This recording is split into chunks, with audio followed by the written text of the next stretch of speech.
Hello. Uncle, ಏನಾಯ್ತು ಮಹಿ? Phone pick ಮಾಡ್ತಿಲ್ಲ. ಅದೇ ಅಂಕಲ್, ಕಂಪ್ನಿ ಲಾಸ್ ಆಗಿದ್ದು ಮರೆಯೋಕ್ಕಾಗ್ತಿಲ್ಲ. ನೋಡು, ರೀಸೆಂಟ್ಲಿ ನಾನು ಒಬ್ಬರು ಲೈಫ್ ಸ್ಟೋರಿ ಡಾಕ್ಯುಮೆಂಟ್ರಿಗೆ ನರೇಶನ್ ವಾಯ್ಸ್ ಕೊಟ್ಟಿದ್ದೀನಿ. ಅದರ ಲಿಂಕ್ ಕಳಿಸ್ತೀನಿ ನೋಡು. ಚೆನ್ನಾಗಿದೆ ಅಂಕಲ್. ಅದನ್ನ ನೋಡಿದ ಮೇಲೆ ನೀನು ಚೆನ್ನಾಗಿ ಆಗ್ತೀಯ. ಸೋತವ್ರಿಗೆ ಈ ಡಾಕ್ಯುಮೆಂಟ್ರಿ ಮನೆ ಮದ್ದಿದ್ದ ಹಾಗೆ. ಯಾರ ಲೈಫ್ ಸ್ಟೋರಿ ಅಂಕಲ್ ಅದು? ಲಿಂಕ್ ಕಳಿಸಿದ್ದೀನಿ ಮಹಿ, ನೋಡು.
जीवनाचा अर्थ म्हणजे फक्त जन्म किंवा मृत्यू नसतो.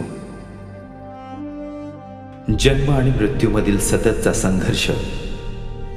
या संघर्षात जो जिंकतो त्याला म्हणतात यशाचा साक्षीदार, आणि जो विफल ठरतो त्याला अनुभवी म्हणतात.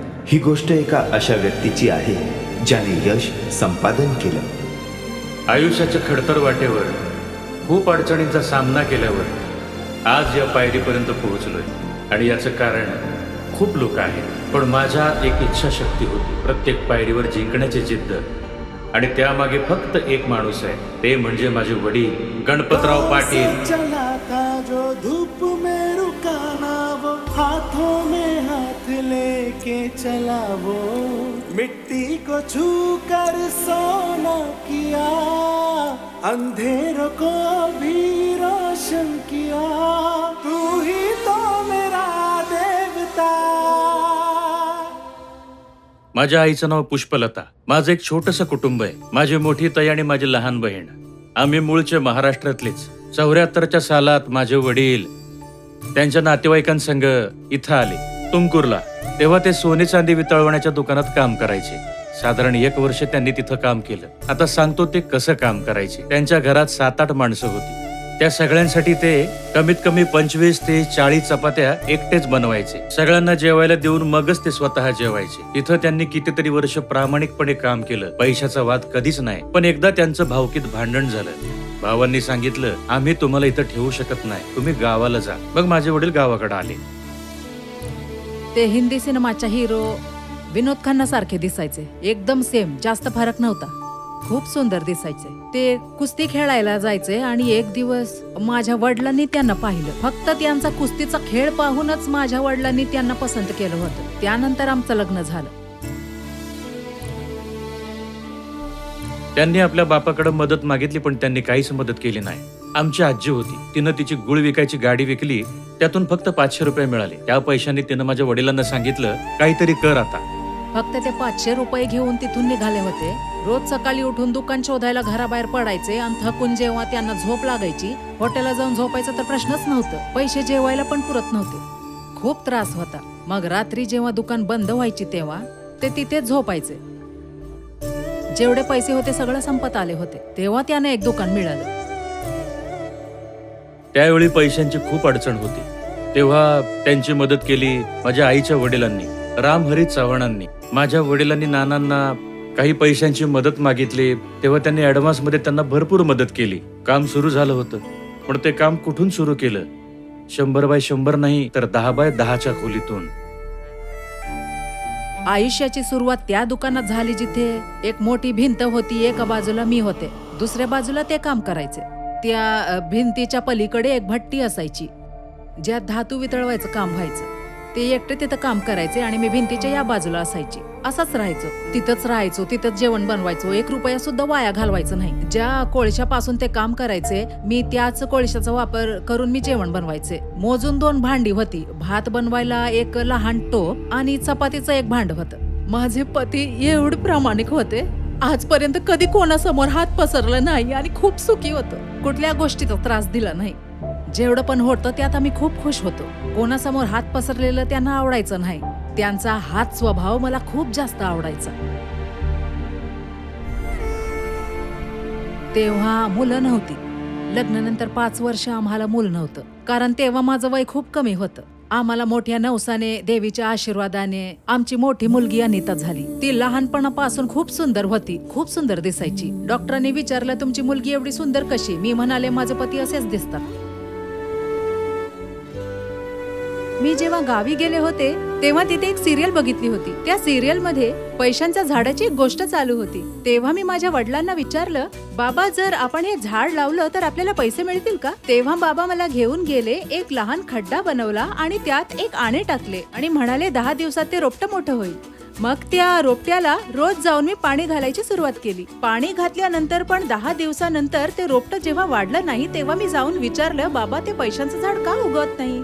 तेव्हा बाबा म्हणाले, ते रोपटं मोठं नाही होणार कारण एका कोंबडीने त्याच्या बिया खाऊन टाकल्या आहेत. मी कधी सिरियल पाहायचे त्यात जे काही दाखवायचे ते खऱ्या स्वरूपात समजवायचं काम माझे बाबा करायचे. कुठलंही झाड रोपटं असू दे, शेताचे असायचे तर सगळं माझे बाबा नीट समजावून सांगायचे.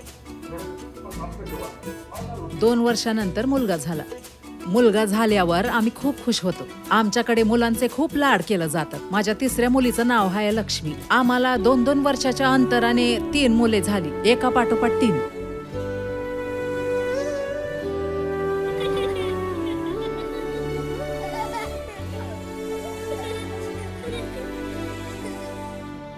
तुमकुरची सगळ्यात टॉपची शाळा आहे विद्यानिकेतन शाळा, सेंट मॅरी स्कूल आणि बिशप. त्यावेळी माझ्या वडिलांनी माझ्या बहिणीचं विद्यानिकेतन शाळेत ऍडमिशन घेतलं. पण जेव्हा माझ्या लहान बहिणीचं ऍडमिशन करायला गेलो तेव्हा शाळेनं 2 पेक्षा जास्त मुलांना घ्यायला नकार दिला. फक्त आम्हा दोघांचंच ऍडमिशन झालं. बाबांनी कधीही जाणू दिलं नाही की आपल्याजवळ काय आहे आणि काय नाही आहे.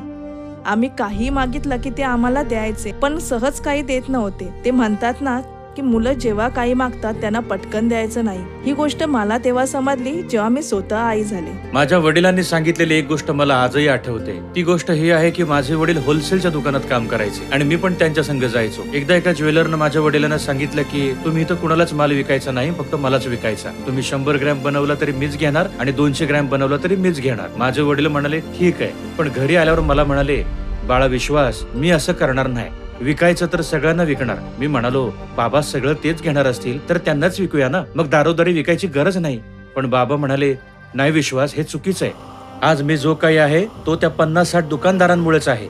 त्या 50-60 लोकांमध्ये एक मला दगा देईल, दुसराही दगा देईल, पण उरलेले 55-58 लोक आपल्याशी नेहमीच प्रामाणिक व्यवहार करत आलेत. बरं चला आपण विचार करू की आपण एकाच बरोबर काम करायचं आणि उद्या जर तो बरबाद झाला तर मग आपलं काय होईल? Slow and steady wins the race. Vishwas म्हणाले की एका माणसावर कधीच विश्वास टाकायचा नाही आणि हीच गोष्ट माझ्या आयुष्याचं टर्निंग पॉइंट ठरली. सकाळी सकाळी बाबा आम्हाला वेगळ्याच पद्धतीने उठवायचे बघा. जेव्हा मी झोपायला जायचो ते काय करायचे, 1 दिवसाआधी ते विचारायचे, तू येणार आहेस का, माझ्यासोबत धावायला किंवा चालायला येणार आहेस का? मी नकार द्यायचो. तुम्हाला जाणून घ्यायचं मला ते रोज सकाळी कसे उठवायचे. पंख बंद करायचे, ट्रिंग ट्रिंग आमच्या डोरबेलचा आवाज. ते आमची डोरबेल तोपर्यंत वाजवायचे जोपर्यंत मी उठून बाबा मी उठलोय म्हणायचो नाही, तोवर ते बेल वाजवत बसायचे. सुरुवातीपासूनच माझ्या वडिलांमुळे आमच्या सगळ्या कुटुंबात प्रत्येक माणूस हेल्थ कॉन्शियस आहे. मी स्वतः पूर्ण वेळ फोकस होत काम करतो. याचं कारण हेच आहे की मी खेळाडू आहे. तो शॉर्टपुट मध्ये नॅशनल लेवलला खेळलाय, शटल खेळलाय, व्हॉलीबॉल खेळलाय, क्रिकेट त्याचा आवडता खेळ, त्यामुळे तोही खेळलाय. सगळ्या खेळात तो निपुण आहे. त्याचबरोबर शिक्षणातही अग्रेसर आहे. मी एक स्टेट रेकॉर्ड होल्डर आहे. साऊथ इंडियामध्ये साऊथ झोन मध्ये मी सलग 2दा जिंकलोय. एकदा नॅशनल खेळलोय, दुसरा नंबर पण मिळवला. सो मी एक शॉर्टपुट ऍथलीट आहे. याचं सगळं श्रेय माझ्या कोच उमाकांत सरांना देतो. त्यांच्यामुळे मी बऱ्याच ठिकाणी गोल्ड मेडल जिंकली. कंटिन्युअसली 3-4 वर्ष माझ्या स्टेटमध्ये मी कुणाला जिंकू दिलेलं नाही. अंडर 16, अंडर 18, अंडर 20 मुलांमध्ये मी नेहमीच अव्वल राहिलेलो आहे. याचे कारण आहेत माझे बाबा आणि त्यांच्यासोबतच माझी आई, जी मला सकाळी पौष्टिक जेवण द्यायची, ज्यामुळे मी ताकदवर राहिलो. शॉर्टपुट मध्ये सगळ्यात महत्वाची एक गोष्ट आहे, ती म्हणजे स्टॅमिना. माझ्यापेक्षा पण हट्टेखट्टे आणि माझ्यापेक्षा पण ताकदवान लोक यायची, पण माझ्या ह्या असल्या हातापुढं कोणी बी टिकू शकलं नाही. सगळ्यांना हार मानावी लागली आणि मी जिंकत गेलो. एकदा डिस्ट्रिक्ट लेवलच्या स्पोर्ट्ससाठी आम्ही एका छोट्या ट्रिपवर गेलो होतो. तेव्हा काही लोकल लोकांबरोबर आमची जरा मारामारी झाली. तेव्हा जोशमध्ये आम्ही 10-15 जण घुसलो मारामारीसाठी. आणि रात्रीच्या वेळी असं झालं की ते लोक ट्रक भरून माणसं घेऊन आली आणि आमच्या बरोबर असणारे कोणीच त्यावेळी हजर नव्हते. जेव्हा नजर फिरवली तेव्हा माझ्यासोबत विश्वास उभा होता, संदीप होता. त्या दिवशी कसं बसं आम्ही त्या सिच्युएशन मधून बाहेर आलो. खरं जाताना एक टीम सारखे गेलो होतो, पण जेव्हा परत आलो तेव्हा कळलं अशी कधी भांडणं होतात तेव्हा आपल्या सोबत तीच माणसं उभी राहतात, जे आपले खरे मित्र असतात, जे शेवटपर्यंत टिकून राहतात. तेव्हा ते गुण फक्त विश्वास मध्ये दिसून यायचं. गेलो होतो टीम मेंबर सारखं, पण माघारी आलो तेव्हा पक्के मित्र झाले.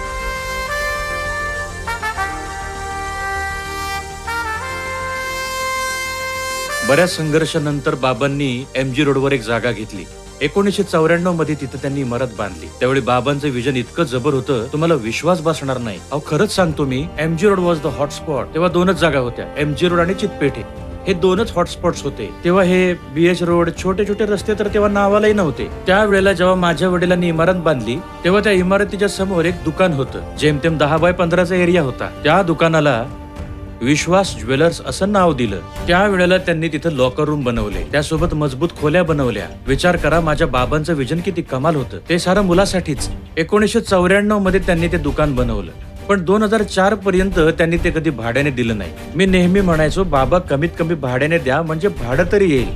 नाही विश्वास, माझं स्वप्न आहे की हे दुकान तूच सांभाळायचं. भले आज चालव नाही तर 5 वर्षांनंतर चालव. मी हे दुकान कोणालाही भाड्याने देणार नाही. मला भाड्याची अपेक्षा अजिबात नाही. मला तुझी प्रगती पाहायची आहे. माझा MBAचा अभ्यास झाल्यावर मी असं ठरवलं की चला दुकानात बसून आता काहीतरी करूया. पण बाबा म्हणाले, नाही विश्वास, तू एवढं शिक्षण घेतलंयस, तू अजून ज्ञान वाढव, तू एखादी नोकरी कर, म्हणजे तुला हे काम समजायला लागेल.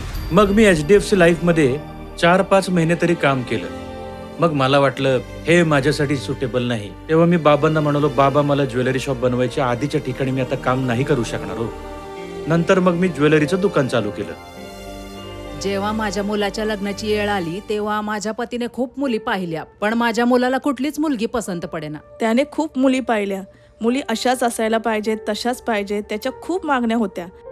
खरं सांगायचं तर आम्ही 50 ते 60 मुली पाहिल्या होत्या. फायनली बँगलोरमध्ये एक मुलगी मिळाली. तेव्हा कुठे शेवटी मग त्याने रूपाला पसंत केलं. बँगलोरमध्ये तिने एके ठिकाणी एक्झिक्युटिव्ह म्हणून काम केलं होतं. जेव्हा ते पहिल्यांदा आले होते तेव्हा मला माहिती नव्हतं की ते मला पाहायला येणार आहेत, कारण तेव्हा एअरपोर्ट नवीन बनत होतं. तेव्हा मला वाटलं की पाहुणे येणार आहेत एअरपोर्ट पाहण्यासाठी. पण जेव्हा समोरासमोर भेट झाली तेव्हा मी त्यांना आवडले. समोरून चालत होती ना, मला अजूनही आठवतंय बघा. तिने दुसरं पाऊल टाकलं आणि मी आईला म्हणालो, आई पत्रिका जुळो अगर न जुळो, त्यासाठी ज्योतिषींना 2 पैसे जास्त दे, पण आता लग्न तर मी फक्त याच मुलीशी करणार, असा तो बोलला. रूपा खरंच खूप सुंदर होती. मी त्यावेळी तिला एक प्रश्न विचारलं, तू एवढ्या मोठ्या ठिकाणी काम करतेस, उद्या लग्नानंतर माझ्याजवळ कशी राहशील? तेव्हा मी त्यांना सांगितलं की माझ्या हस्बंडचं मला ठाऊक नाही, पण माझ्या आई वडिलांनी मला सांगितलं आहे की जर मुलाच्या घरच्यांना तुझं काम आवडलं नाही तर करू नकोस. जे करायचंय ते इथेच कर. पुढे चालून असंच व्हायला पाहिजे असा अट्टाहास करायचा नाही. चला, कमीत कमी 1 वर्ष किंवा 3 वर्ष तरी काम करायला मिळेल या अपेक्षेने मी शांतपणे तिथे काम करत राहिले. लग्न ठरलं, सगळं पार पडलं. रेजिग्नेशन देताना मी कोणालाही कळवलं नाही. तेव्हा मी मम्मी पप्पांनाही फोन केला नाही. सगळ्यात आधी मी सासूबाईंना फोन केला. मी म्हणाले, आई मी आज रेजिग्नेशन द्यायला जाणार आहे. तेव्हा मला थोडं वाईट वाटलं, कारण मी तिथे 3 वर्ष काम केलं होतं.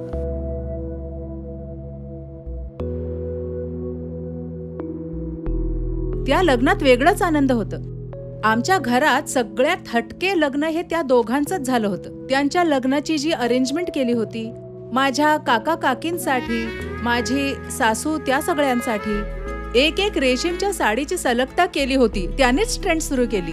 सगळ्यांसाठी असे मोठे मोठे नेकलेस त्याने मलाही भेट दिली. त्याच्या लग्न आधीच, ताई तू मोठा नेकलेस घालूनच लग्नाला यायचं, तू अशी दिसायला हवी, तशी दिसायला हवी. त्याची विचार करण्याची पद्धत ही नेहमीच अशी युनिक राहिली आहे. त्याच्या लग्नात तो घोडीवर बसला होता. त्यावेळेला सुद्धा तो लोकांना हे सांगत होता की बघा तिकडे जरा कामावर लक्ष ठेवा, हे कुठे आहे पहा, तिथून एंट्री होणार आहे, तिथे अमुक तमुक ठेवलेलं नाहीये, ते रेडी करा. घोडीवर बसल्यानंतर नवऱ्या मुलाने शांत बसायचं असतं ना, तिथे बसूनही तो सगळे कॅल्क्युलेशन करत होता. ही गोष्ट मात्र त्याच्याकडून शिकण्यासारखी आहे.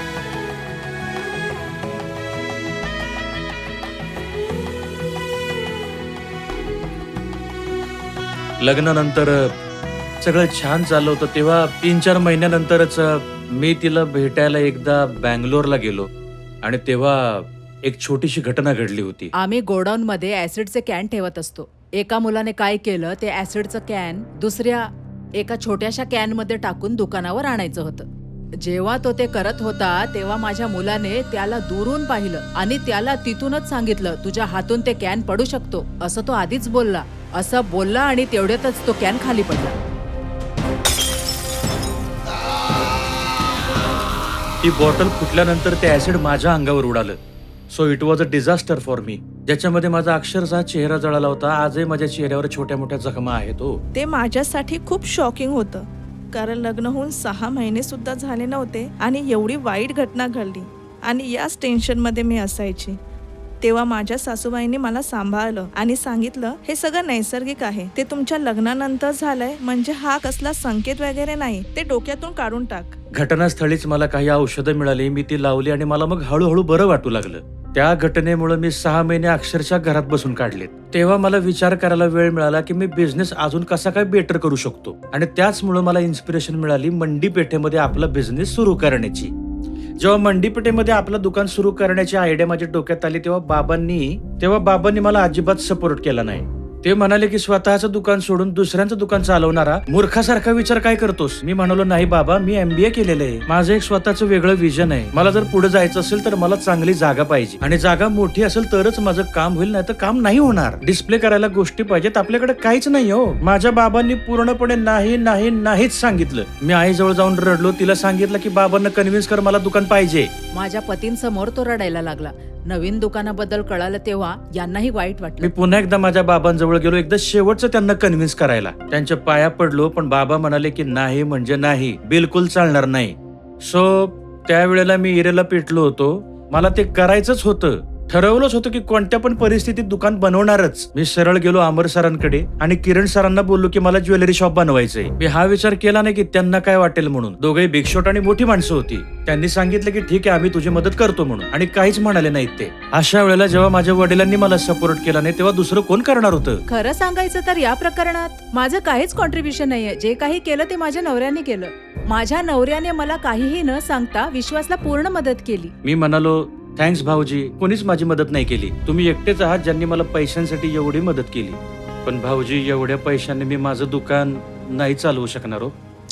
मी या प्रोजेक्टला कॅन्सल करतो, ज्वेलरीत पुन्हा उतरणारच नाही. तेव्हा भाऊजी म्हणाले, बोल विश्वास, तुला किती हवे आहेत? 1 kg 2 kgची गरज आहे, मी मदत करतो. भाऊजी, तुम्ही भंकस करू नका बरं का, मला खरंच पैशांची खूप गरज आहे. होणार आहे का? 100% होईल असं जितेंद्र भाऊजी म्हणाले. त्यांच्या त्या एका बोलण्याने मला खूप ताकद मिळाली. तिथे मी जरा थोडासा भावनिक पण झालो. तेव्हा ते म्हणाले की रडू नकोस, रडणारी माणसं कमकुवत असतात. रडणं तुझं काम नाहीये, तुझ्या डेअरिंग आहे, काहीतरी करून दाखवण्याची जिद्द आहे. आज नाही तर उद्या तू नक्की काहीतरी करशील, मी आहे सोबतीला. त्यावेळेला त्यांनी मला सोनं खरेदी करण्यासाठी खूप मदत केली, पण फक्त एवढ्याच सोन्याने काहीच होणार नव्हतं. मग मी माझ्या डोक्याचा वापर केला. तो असा की माझ्या मित्राचं एक लता झेरॉक्स नावाचं दुकान होतं. एक डॉक्युमेंट मिळालं ज्यात माझ्या बाबांनी त्यांची MG रोडची बिल्डिंग माझ्या नावे केली होती. त्या डॉक्युमेंटची पूर्ण कलर झेरॉक्स बनवली. ओरिजिनल डॉक्युमेंट्स काढून कलर झेरॉक्सला सुटकेस मध्ये ठेवून दिलं. माझे बाबा खूपच साध्या पद्धतीने काम करायचे. 15 दिवसात की महिन्यातून एकदा ते सुटकेस खोलायचे. सगळे डॉक्युमेंट सही सलामत आहेत का हे पाहण्यासाठी स्वच्छता राखायचे. माझे एक लांबचे नातेवाईक स्नेहसंघ बँकेचे प्रेसिडेंट होते. मी त्यांना प्रेमाने मामा म्हणायचो. मी म्हणालो, मंजू मामा, मला एक ज्वेलरी शॉप ओपन करायचंय, पण तुम्हाला विनंती करतो ही गोष्ट वडिलांना सांगू नका. मला ह्या पेपरवरती एक लोन मिळवून द्या. त्यावेळी माझ्या मामांनी मला 70 लाखाचं लोन मिळवून दिलं होतं. आम्ही पूर्ण दुकान बनवलं आणि मग शुभारंभाला आम्ही मोठ्या बाबांना बोलवलं. मोठे बाबा शॉक झाले. विश्वास, तू हे कसं केलंस? आणि वरून विनोद, तुम्ही त्याला सपोर्ट केलात. सगळी ज्वेलरी त्यांनी पाहिली. ते एक बिझनेसमॅन आहेत. त्यांनी विचारलं, तू हे सगळं कसं केलंस? मी म्हंटल, मी लोन घेतलं. तुला लोन कोणी दिलं? म्हणालो, मित्राने दिलं होतं. तुझ्या कुठल्या श्रीमंत मित्राने तुला एवढं लोन दिलं रे? जाऊ द्या ना बाबा, तुम्हाला मदत मागितली, तुम्ही दिली नाही, मी केलं कुठून तरी मॅनेज. ते म्हणाले, ठीक आहे ठीक आहे. त्यानंतर 2 महिन्यांनी त्यांनी मला भरपूर पैसे दिले. मग माझं आयुष्य एकदम स्मूथ गाडीसारखं चालू होतं आणि माझ्या गाडीने फुल स्पीड पकडला होता. मी, माझा भाऊ विनोद, माझे वडील सकाळी 8-8:30 वाजता दुकान उघडायचो. तेव्हापासून रात्री 10 वाजेपर्यंत दुकान बंद करत नव्हतो. मी मुद्दाम कोणाच्याही लग्नात घुसायचो, फक्त हे पाहण्यासाठी की कोणी कुठली ज्वेलरी घातलेली आहे. मग त्या ज्वेलरीचा अभ्यास करायचो. त्यात कोणते हिरे माणके, तो काय पद्धतीचा नेकलेस आहे, शिवाय लोकांप्रमाणे दागिन्यांची आवडही पाहायचो. आणि अशाच पद्धतीने मी ज्वेलरी आणि चेन डिझाईन करायचो आणि काहीतरी नवीन हटके बनवायचो. त्या डिझाईनला पाहून आणि नवेपण पाहून माझे कस्टमर पुन्हा पुन्हा खरेदीला यायचे. कोणा एकाकडून 100 रुपयाचा फायदा करून घेण्यापेक्षा 10 लोकांकडून 10,000 रुपयांचा फायदा करून घ्या. आणि याचमुळे माझे कस्टमर 10 वरून 20 व्हायचे. बाबा खूप छान स्वभावाचे होते. जेव्हा मला शौर्य झाला तेव्हा माझी तब्येत ढासळली होती, पण बाबांचा हसरा चेहरा मी कधीही विसरू शकणार नाही. हळूहळू डोळे उघडले तेव्हा मी बाबांना पाहिलं. ते म्हणाले, तू ठीक आहेस ना बाळा? त्यात एक वेगळाच आनंद होता. त्यातही गमतीची गोष्ट अशी होती, जेव्हा मी शाळेमध्ये जायचो तेव्हा थोडा दिसायला सावळा होतो. मी आईसारखा होतो. ताई बाबांसारखी गोरी. सगळे माझे टर उडवायचे, तू काळा, तुझी बहीण गोरी. यावरनं मला खूप त्रास व्हायचा आणि दरवेळेला मी आईला जाऊन विचारायचो, आई तू रागीची भाकर खाल्ली होतीस की रागीचे लाडू खाल्ले होते ज्याच्यामुळे मी काळा झालो? आणि कदाचित ताईच्या वेळेस तू खूप छान छान खाल्लं असेल, ते केसर खाल्लं असेल आणि काय काय खाल्लं असेल, आईला म्हणायचो. पण ही घटना माझ्या मनात अशी घर करून गेली की जेव्हा मी बाप झालो आणि नर्सनी मला येऊन सांगितलं का सर तुमच्या पत्नीला बाळ झालंय, मी हे नाही विचारलं की मुलगा आहे की मुलगी, काळा आहे की गोरा आहे, एवढं मात्र विचारलं होतं. नर्स पण हसली आणि म्हणाली, तुम्हाला मुलगा झालाय आणि तो छान गोरा आहे सर. वा, मला खूपच आनंद झाला. आता आमचं जीवन आनंदी सुरू होतं. कसलीही तक्रार आता नव्हती. मी बाबांना म्हणालो, आपण आणखीन एक दुकान बांधूया बाबा, किंवा एखादं घर बांधूया. ते म्हणाले, नाही घर नाही, दुकान बांध. आई पण म्हणाली की दुकानच बांध. बघ, आणखीन एक दुकान बांधण्यासाठी मी कल्टेक सर्कलला आलो. माझे एक मित्र आहेत आनंद, जे आयर्न इंडस्ट्रीतील आहेत. त्यांना माझा प्लॅन सांगितला की मला आणखीन एक दुकान उभं करायचंय. त्यांची आणखीन एक मैत्रीण होती, श्रीनिवासजी आणि स्मिताजी. मग आम्ही त्यांच्याकडे गेलो, त्यांच्याशी चर्चा केली आणि त्यांनी त्वरित ऍडव्हान्स दिला. इथेच का नको एखादं मोठं शोरूम बांधायला? मोठ्या हिमतीनं आम्ही कामाला सुरुवात केली. आम्ही छान असं फर्निचरही तयार केलं. मी मोठ्या हिमतीने, बाबांच्या सपोर्टने, हो ह्यावेळी बाबांनी मात्र मला सपोर्ट केला आणि याचमुळे मी माझं नवीन दुकान उभं करू शकलो. ते म्हणाले, विश्वास तो दुकानाचा शोध घे, मी बाकी सगळं पाहतो. बाबांनी खूपच मेहनत घेतली होती. दुकान शोधत होते, त्यासाठी वाटेल ते करीत होते. सगळं तयार होत होतं, सगळं छान होणार होतं. तेव्हा अचानक आमच्या परिवाराला एक वाईट बातमी कळली. छपरातून पाणी टपकत होतं. तर ही गोष्ट मी यांना सांगितली.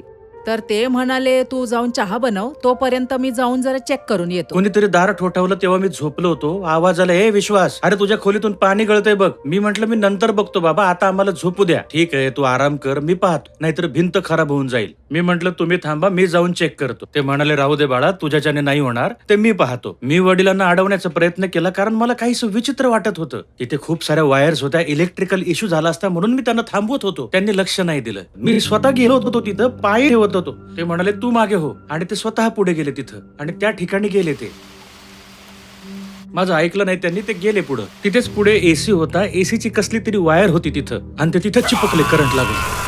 माझे बाबा जागच्या जागीच गेले. ते मला सोडून गेले. काय माहिती मागच्या जन्मी मी कुठलं पाप केलं होतं, माझ्या डोळ्यांसमोरच निघून गेले ते. देवाने या परिस्थितीला तोंड देण्याची ताकद दिली. माझा भाऊ विश्वास आणि माझ्या आईला जो त्रास झाला आहे ते कोणालाही सांगू शकत नाही. ते फक्त मलाच ठाऊक आहे. इतकी वाईट वेळ कोणाच्याही आयुष्यात कधीही येऊ नये. माझी देवाकडे हीच प्रार्थना असेल की अशी वाईट परिस्थिती कोणावरही येऊ नये. माझी मामी, माझी आजी आणि माझे मामा, त्यांची जी हालत झाली होती. मी एक्सप्लेन करू शकत नाही. तो खूपच वाईट काळ होता. मी कोणाबद्दल वाईट विचार केला नाही. परमेश्वराने माझ्यासोबत असं का केलं अशी खंत राहील. हीच तक्रार आहे देवाकडे. 3 महिने खूप सहन केलं आम्ही. मी स्वतःला सांभाळू शकत नव्हते. मी माझ्या मुलाला कसं सांभाळणार मी माझ्या मुलांना. आजूबाजूचा प्रत्येक जण आमचे सांत्वन करण्याचा प्रयत्न करायचा, पण माझ्या मुलांचे अश्रूच थांबत नव्हते. पैशांची कुठलीच कमतरता नव्हती आमच्याकडे, तरी आम्ही आमच्या बाबांना वाचवू शकलो नाही. त्यांच्यासोबत घालवलेला कुठलाही क्षण आम्ही विसरू शकत नाही. बाबा ते आम्हाला कायमचे सोडून गेले. माझ्या लहान बहिणीला सांगितलं नव्हतं, तिला याबद्दल काहीच ठाऊक नव्हतं. मला वाटलं एखादा ऍक्सिडेंट वगैरे झाला की काय, कुठे काही लागलं वगैरे असेल. बाबांना काही होणार नाही हेच वाटत होतं मला. त्यात मी अर्धा रस्ता प्रवास करत आले तेव्हा मला कळलं की इथून सगळे गावच्या दिशेने निघाले होते. तेव्हा वाटलं की काहीतरी वाईट घडलंय, खूपच सिरियस असं. बाबा सोडून गेले या गोष्टीवर माझा विश्वासच बसेना. नाही, बाबा आहेत, ते पुन्हा येणार आहेत. मला असंच वाटायचं. ते आमच्यात नाही हा विचारही आम्हाला सहन होत नाही.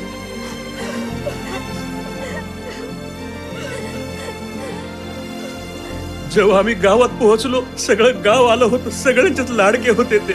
माझे काका, माझे नातेवाईक, सर्वांना ते खूप आवडायचे.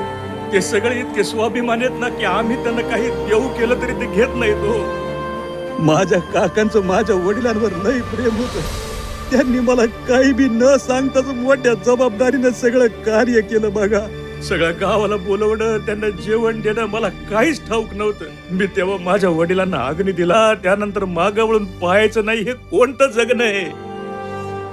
मला कुठल्याही बाबतीत कधी कमी जाणवली नाही. माझ्या पतीचं सगळीकडे लक्ष असायचं. पण मी एक सांगू का, जर तेच नाही तर या साऱ्या गोष्टीचं काय करू. 3 महिन्यानंतर स्वतःला सावरलं. जर मीच अशी बसून राहिले तर माझ्या मुलांचं काय होईल. जर मला काही झालं तर माझी मुलं अनाथ होतील, म्हणून मी सर्वप्रथम स्वतःला सावरलं. माझे दादा डिप्रेशन मध्येच होते. गावाहून आल्यानंतर सुद्धा कामामध्ये त्यांचं लक्ष नसायचं. अशा कठीण वक्ताला माझ्या काकांचा मुलगा विनोदनी 4-5 महिने दुकान सांभाळलं होतं. अशा परिस्थितीतून पूर्ण बाहेर येऊन ज्वेलरीचा नवा सेटअप उभं करणं, हा जो स्ट्रगल होता, विश्वास व्यतिरिक्त कोणालाही जमलं नसतं. 2018 जानेवारी 26 आमच्या कल्टिक शॉपला थोडं धाडस करून आम्ही ते सुरू केलं.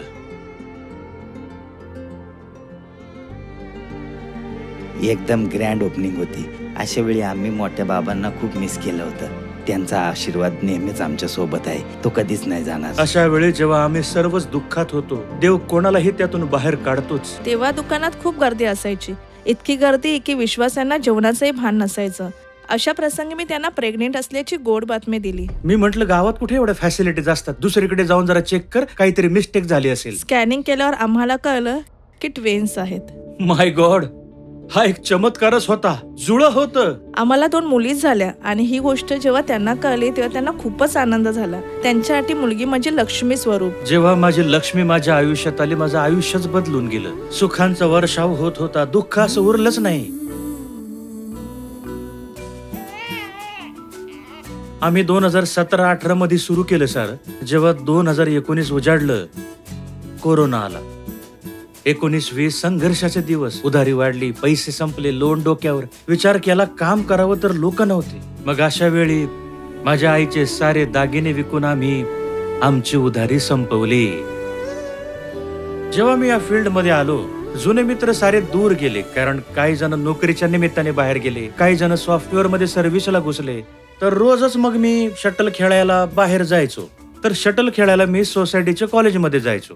तर तिथं सगळी माणसं वयस्करच असायची. माझे सगळे मित्र माझ्यावर मोठे होते. कोणी पोलीस होतं, कोणी उद्योजक, तर कोणी पत्रकार. माझे नवीन मित्र तयार झाले होते. त्यांनी मैत्री नेहमी अबाधित ठेवली. आमचे एकूण 12 मित्र आहेत. बोलायला गेलो तरी ते एवढे मजेशीर आहेत की तरुण वयात आम्ही जेवढी मस्ती मजा करत नाही तेवढे ते करतात. कधी काही झालं की मला पहिले विश्वास आठवतो, कारण आम्ही कधीही उठून वॉकिंगला बाहेर पडतो. आम्ही कधी कधी खेळ संपलं की भेटायचो. तेव्हा आम्ही 12च्या 12 जण खूप मस्ती करायचो. ते जेव्हा भेटायचे तेव्हा माऊल असायचा.